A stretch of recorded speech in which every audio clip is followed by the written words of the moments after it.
Alright, so it's no surprise that the Fallout franchise has had some fairly quiet years as of late. Yes, Fallout 76 has received a stream of updates, but these have definitely slowed down heavily both in scale and frequency since the release of Wastelanders back in 2020, which was almost 4 years ago, mind you. Plus, if you just haven't been a fan of Fallout 76, there hasn't been much else new in the franchise to enjoy, aside from merch, tabletop games, and of course, Fallout Shelter Online, but only in a few Asian countries. However, this stagnation is set to shake up in 2024. There are a number of things that us Fallout fans will have to look forward to, which might all lead to Fallout having its best year in a very long time, if not ever. But a lot of things need to fall into place for this to occur. So today, I'll tell you everything you need to know about Fallout's upcoming year and what must be done to ensure the expectations of Fallout fans are met, at least as much as possible. If you enjoy this video, please like, subscribe if you're new, and consider supporting me on my new full-time YouTube journey on either Patreon or YouTube memberships, both of which are linked in the description below.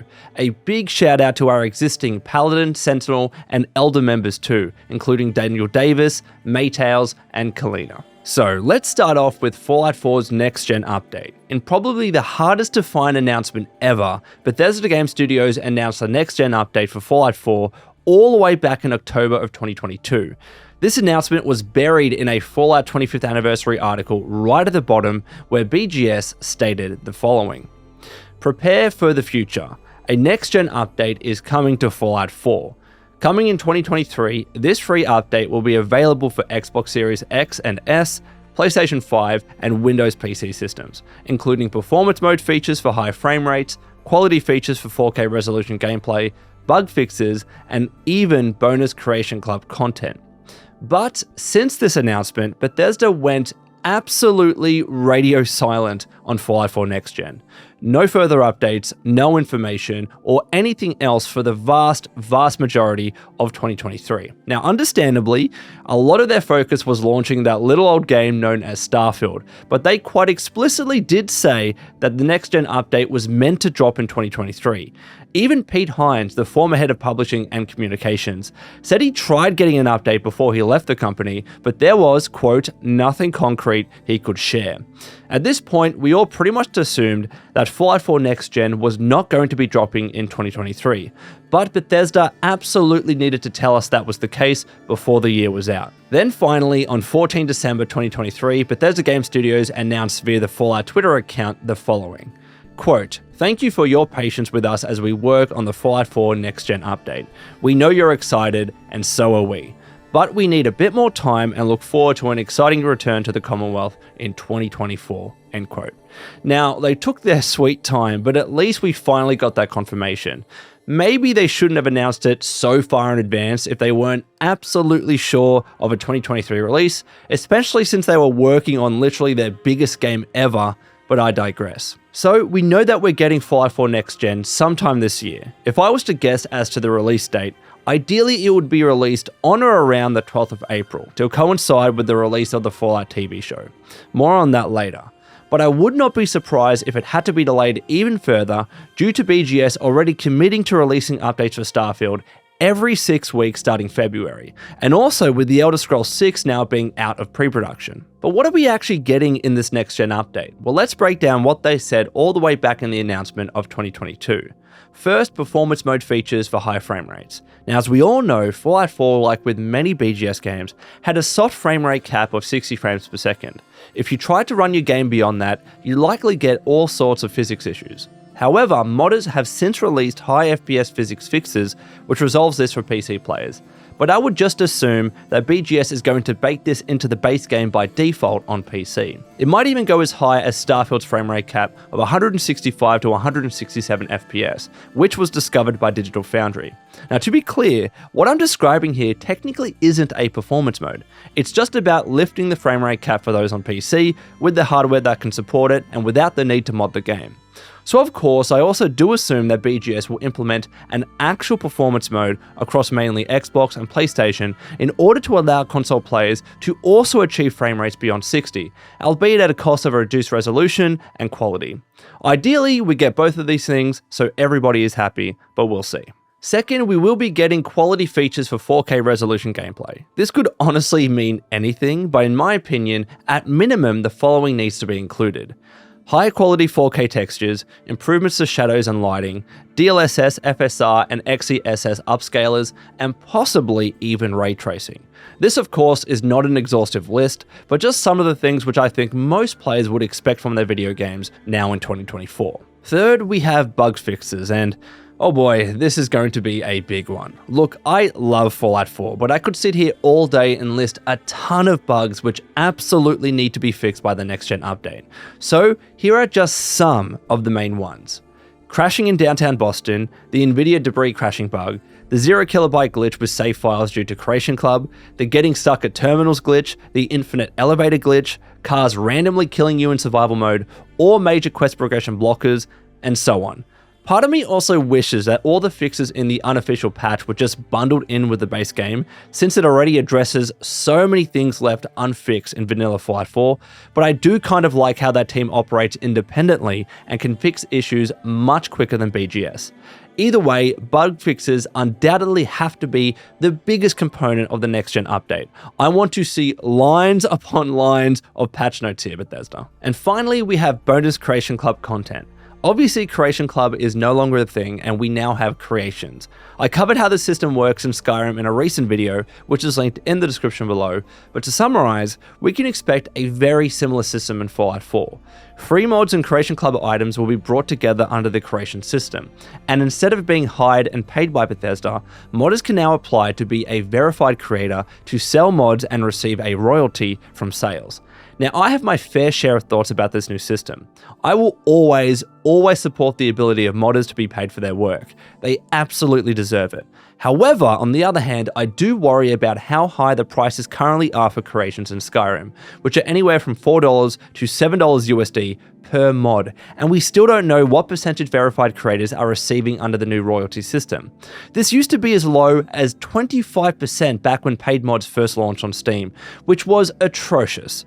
I really hope that modders are receiving at least 50%, if not 70%, such that Bethesda receives only a 30% commission, which is standard on digital platforms like the Apple Store and Google Play. So to summarize, if Bethesda Game Studios can release the Fallout 4 Next Gen update at roughly the same time of the Fallout TV show, include a nice array of performance mode and quality features, and implement a shitload of bug fixes, then I think it really has the potential of reviving Fallout 4, for the lack of a better phrase, and perhaps giving it a second heyday. The inclusion of creations might be the one thing that will sour this, but I'm not holding my breath on BGS sufficiently addressing the concerns that many of us have in the system. If it hasn't changed yet for Skyrim, it won't change for Fallout 4. But that's enough about Fallout 4, let's talk about the Fallout TV show. Now, just a heads up, I can't include any video footage because it will very likely pick up a copyright claim from Amazon. It's happened to me before, so I'm just going to be playing it safe. First announced back in 2020, the Fallout TV show is a live-action adaptation of the Fallout franchise, commissioned by Amazon and produced by Kilter Films. Kilter Films is headed up by Jonathan Nolan and Lisa Joy, responsible for shows such as Westworld and Person of Interest.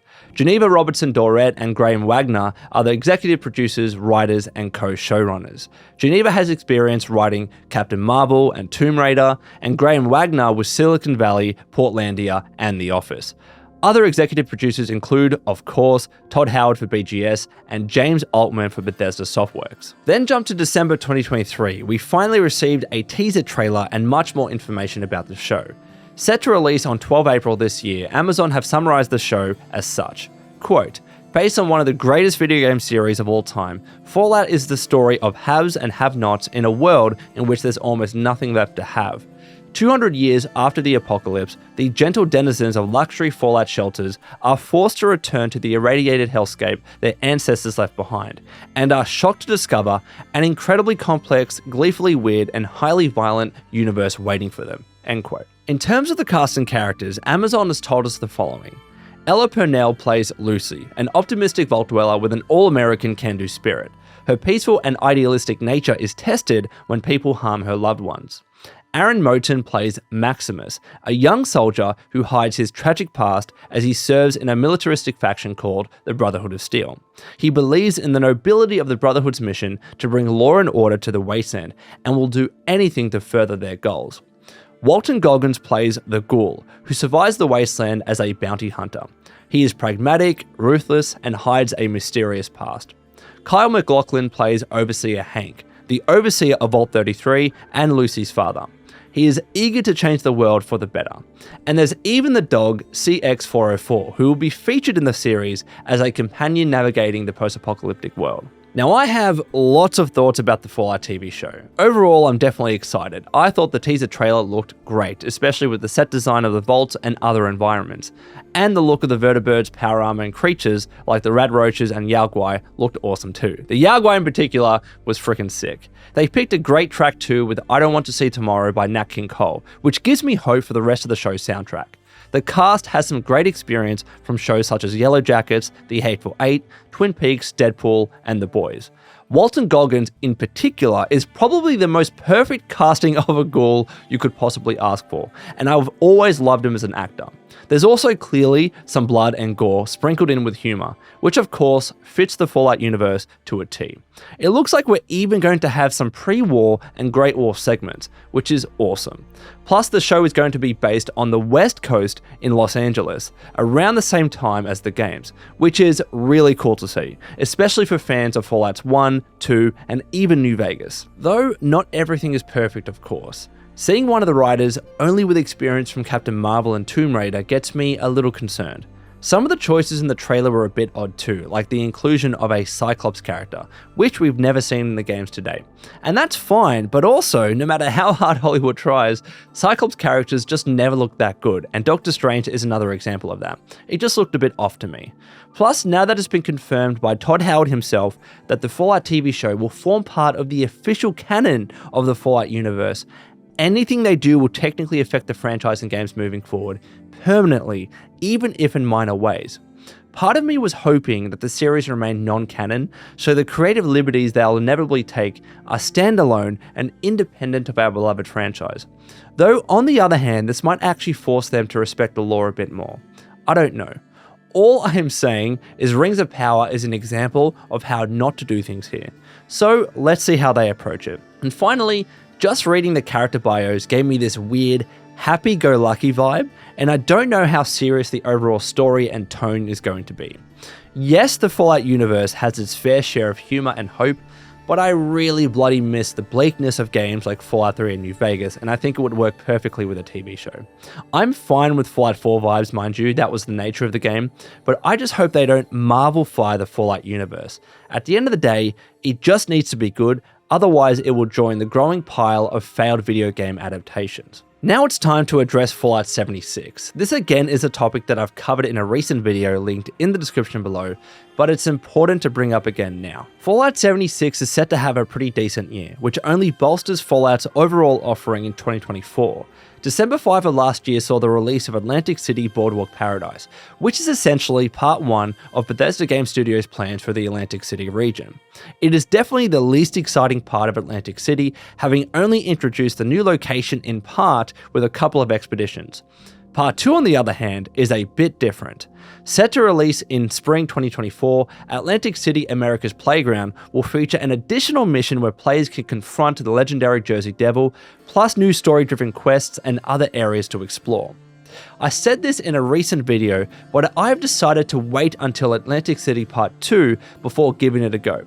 To me, it feels like it will be more of a complete package at that stage and overall much more enjoyable to play, especially with the new story content.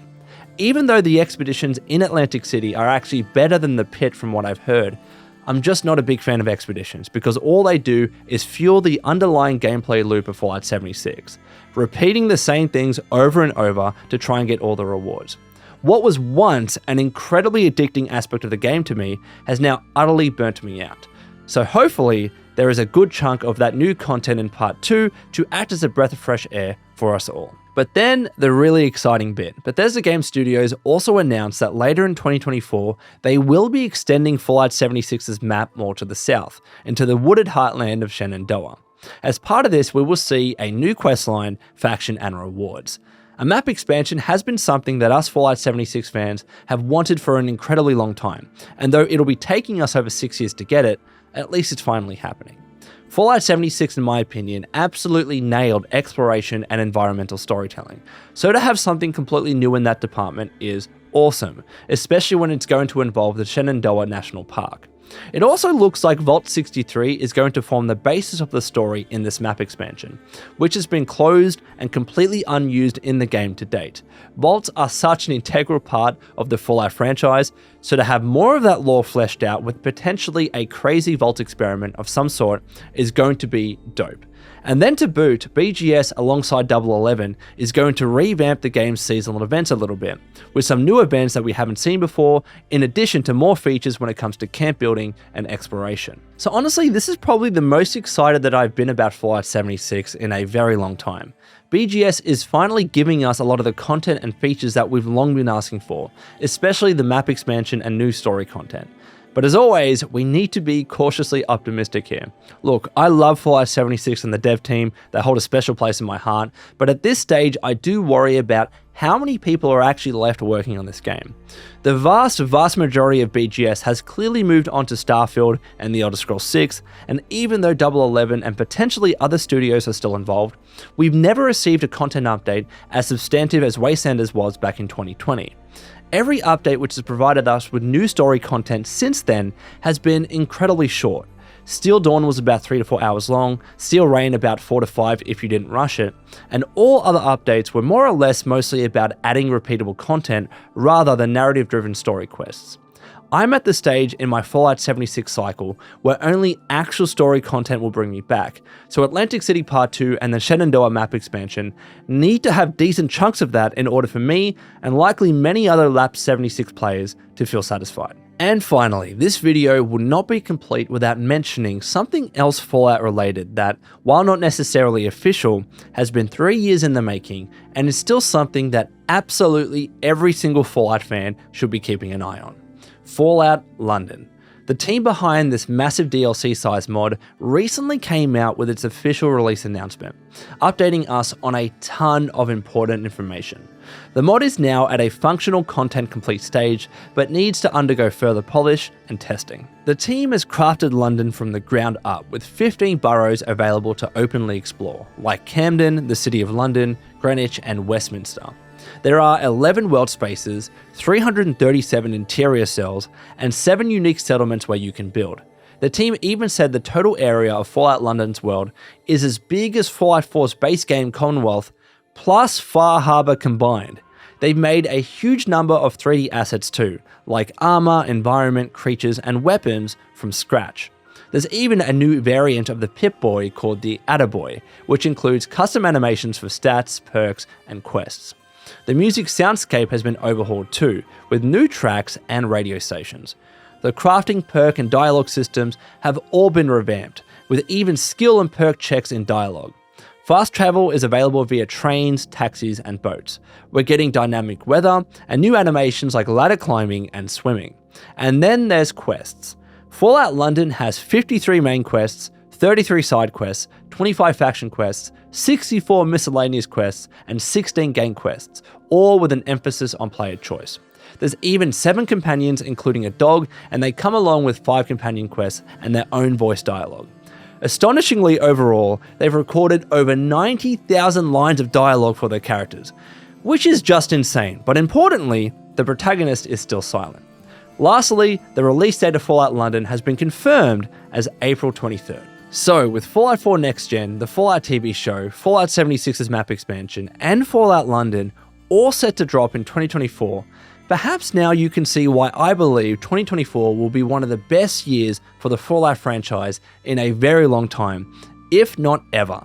And that's not even mentioning the rumored Fallout 3 remaster, which some believe could actually land this year. Personally, I am very doubtful of this, if it's even still happening, which is why I left it out of this video. But anyways, Wastelanders, that is all from me. Let me know your thoughts in the comments below, and until next time, this has been the Lone Vault Wanderer. Please take care of yourselves, and would you kindly keep fighting the good fight.